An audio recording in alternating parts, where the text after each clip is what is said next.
My name is Cullen, and I'm the chef and owner of the Tandem at 18th and Fond du Lac. How do you describe the concept? Neighborhood restaurant. A place where everyone goes and they feel comfortable and they recognize their bartender and they like to, jump in back and be like, Michi, nice job on the chicken. Like, cheers is like the worst analogy, but like kind of cheers, a less drunk cheers with more chicken. I had this idea that if you taught people how to do something and you compensated them fairly for what they're doing and you took chances on people who wouldn't necessarily work out in other contexts and were just a human being and decided to focus on making good food and having people be comfortable, that would be enough and that people would return and that the food would be good and that the guy who's never cooked anything in his life would actually figure out how to make the best chicken that you've ever eaten. Lindsay Heights is an awesome community. There is this huge population of young people who give a shit.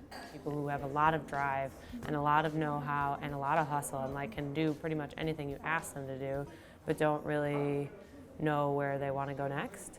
And there's always a job in a restaurant. There's always a job as a bartender. If you decide you want to be a hip hop artist and you want to move to LA, guess what? They need bartenders in LA too.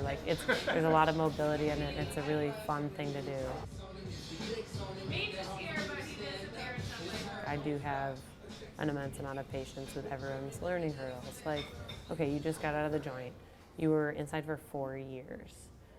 You've been out for 2.5 months.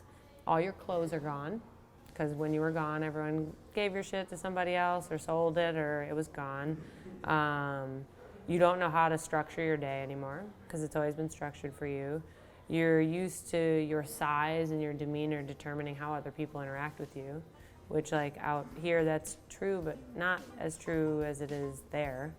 And you really are trying not to go back there, because that was the most horrible experience of your life. So when you walk out in the middle of dinner because you're so frustrated by something that you can't control and you just disappear, you're not fired. You're not. If you just walk out, I understand you're actually dealing with a lot of shit and you're trying to figure out how to live your life again. But also I need you to tell me before that happens, and I need you to walk out to the back and have a cigarette for 7 minutes and not walk out the front and I don't see you until the next day. I think having a background in education is the only thing that has made this work at all, because otherwise everyone would have been fired by now. Hi, Rusty. Come back soon. Our menu, if you've looked at it, it's affordable.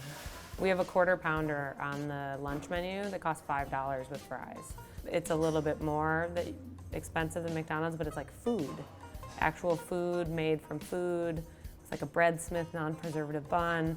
And so I don't make a dime on that sandwich. I know why other people don't do it, because it really is hard to make a profit, but I also don't want to price out the neighborhood that I live in.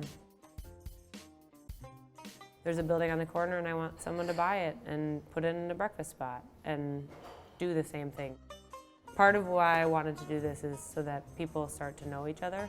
When you live on different sides of this magical line we've drawn in the sand. Eat, we all gotta do it, man. Might as well do it near each other, Get to know one another and find out you might actually have a lot in common with someone you've never talked to before.